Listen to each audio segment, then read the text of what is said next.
खबर अंबाला से है, जहां पर बीजेपी का कार्यकर्ता सम्मेलन आयोजित किया गया और इसमें पूर्व केंद्रीय मंत्री पंडित विनोद शर्मा ने शिरकत की। केंद्रीय मंत्री मनोहर लाल, धर्मेंद्र प्रधान भी आपको बता दें इसमें मौजूद रहे। मंडल अध्यक्षों ने विनोद शर्मा को सम्मानित भी किया।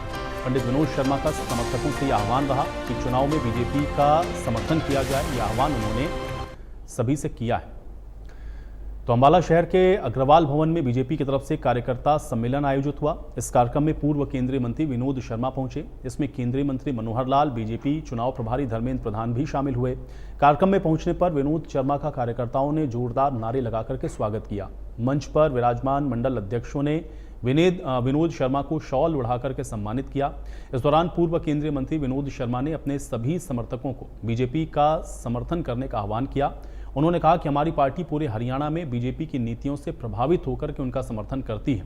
विनोद शर्मा ने कहा कि 2019 में जब भाजपा ने कहा था कि हम हरियाणा में आईएमटी लगाएंगे, उस समय भी हमने भाजपा का समर्थन दिया था और इस बार भी भाजपा को पूरे हरियाणा में हमारी पार्टी समर्थन करती है। उन्होंने कहा कि हम आईएमटी जरूर लगाएंगे। विनोद शर्मा ने कांग्रेस पर भी जमकर तंज कसा। वहीं केंद्रीय मंत्री मनोहर लाल ने भी कहा कि हमेशा ऐसा होता आया है कि जब केंद्र में जिसकी सरकार होती है, हरियाणा में भी उसी की सरकार बनती है। इस बार भी केंद्र में भाजपा की सरकार है और हरियाणा में भी हम तीसरी बार सरकार बनाएंगे। मनोहर लाल ने कालका से प्रत्याशी शक्तियानी शर्मा के लिए वोट की अपील की। वहीं धर्मेंद्र प्रधान ने भी भाजपा के लिए वोट की अपील की। उन्होंने कांग्रेस पर जमकर तंज कसा। धर्मेंद्र प्रधान ने भी कालका प्रत्याशी और अंबाला प्रत्याशी की जीत के लिए अपील की।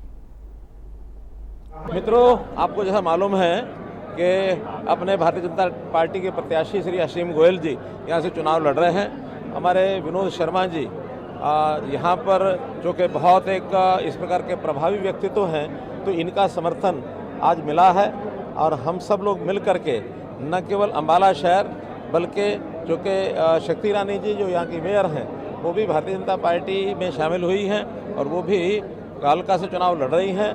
इस क्षेत्र की पूरी लोकसभा सीट पर इनका अपना एक उपयोग होगा, लाभ होगा और मैं विश्वास दिलाता हूं आप लोगों को कि इस लोकसभा की सभी 9 की 9 सीटें हम जीतने वाले हैं। विनोद शर्मा जी का उसमें बहुत बड़ा योगदान है। देखिए, ये उनके घर की दुविधा है, उनको सफाई देनी पड़ रही है। क्यों देनी पड़ रही है? इसका कुछ कारण होगा ना।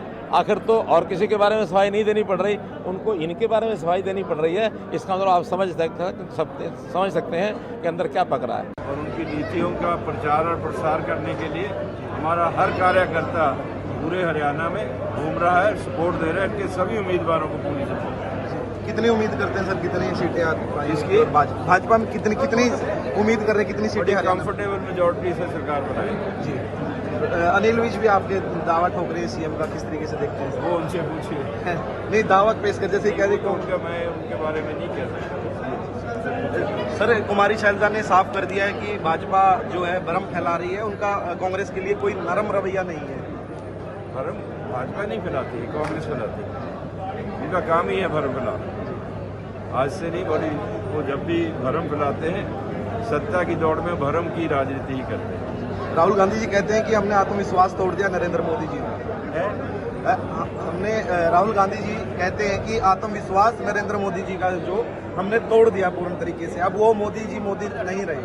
मोदी जी पूरे विश्वास के साथ देश को चला रहे हैं। सरकार भारतीय जनता पार्टी की लोगों ने बनाई है। ये जो केंद्र में सरकार बनी है, ये भारत की जनता ने बनाई है।